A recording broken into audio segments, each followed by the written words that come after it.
Ashwin Mehta YouTube ચેનલની positive વિચાર શ્રેણીમાં આજના 2026ના ઝડપી યુગની ડિજિટલ દુનિયામાં તૂટી રહેલા પરિવારોને અટકાવવા અને તૂટેલા પરિવારને ફરી જોડવાનો જૈન માર્ગની સમજણ વિશે વાત કરવાની છે.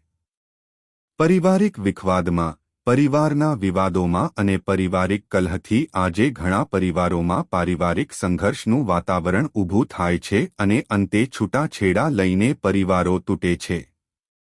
માનવ જીવનમાં સૌથી મોટું દુઃખ છે પોતાના જ લોકો સાથેનું અંતર.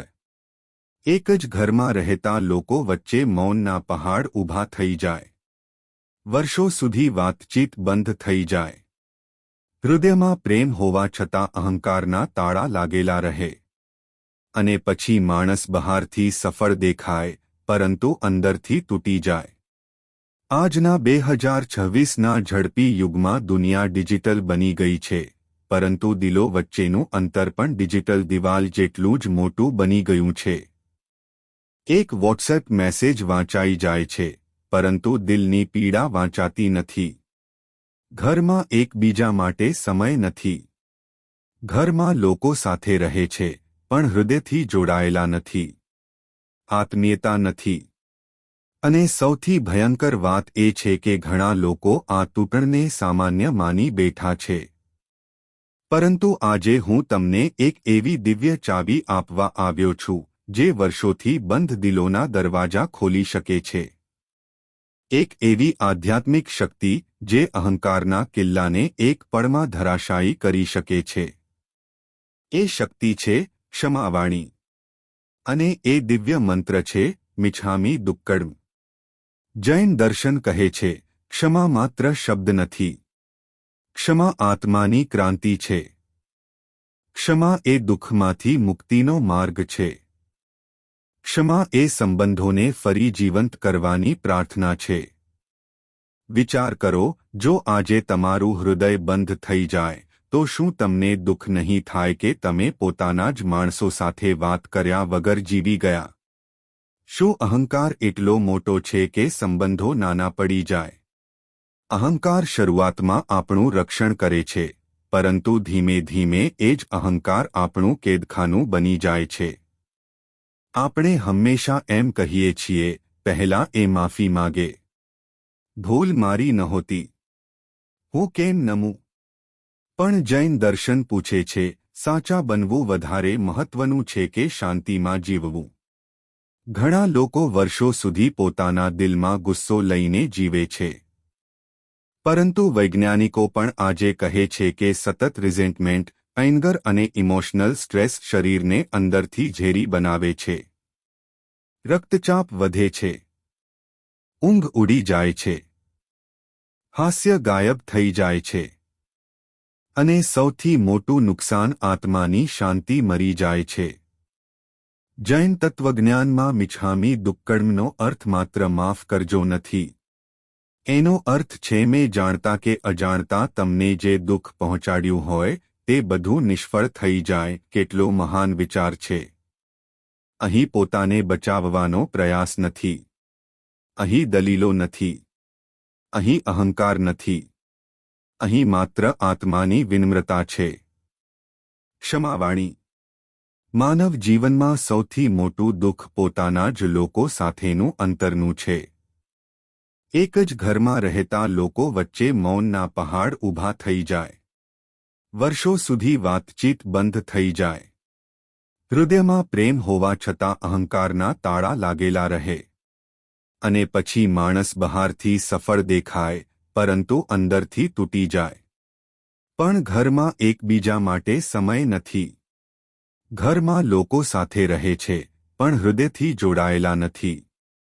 વર્ષોથી બંધ દિલોના દરવાજા ખોલી શકે છે. એક એવી આધ્યાત્મિક શક્તિ જે અહંકારના કિલ્લાને એક પળમાં ધરાશાયી કરી શકે છે.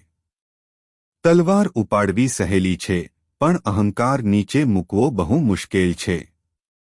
જીતવું સહેલું છે, પણ નમવું બહુ અઘરું છે. અને યાદ રાખજો, જે માણસ નમી શકે છે, એ જ સાચા અર્થમાં ઊંચો બને છે. ઘણા લોકો પૂછે છે, જો ક્ષમા આપ્યા પછી પણ સામેનો માણસ બદલાય નહીં તો? જૈન ધર્મ કહે છે, ક્ષમા પહેલા બીજા માટે નહીં, પોતાના આત્મા માટે કરો. કારણ કે ગુસ્સો રાખનાર પહેલા પોતે જ બળે છે. એક અગ્નિમાં તમે બીજા માણસને સળગાવવા માંગો, પણ એ પહેલા તમે પોતે જ દાઝી જાઓ છો. એક નાની ઘટના આખા સંબંધને તોડી ગઈ.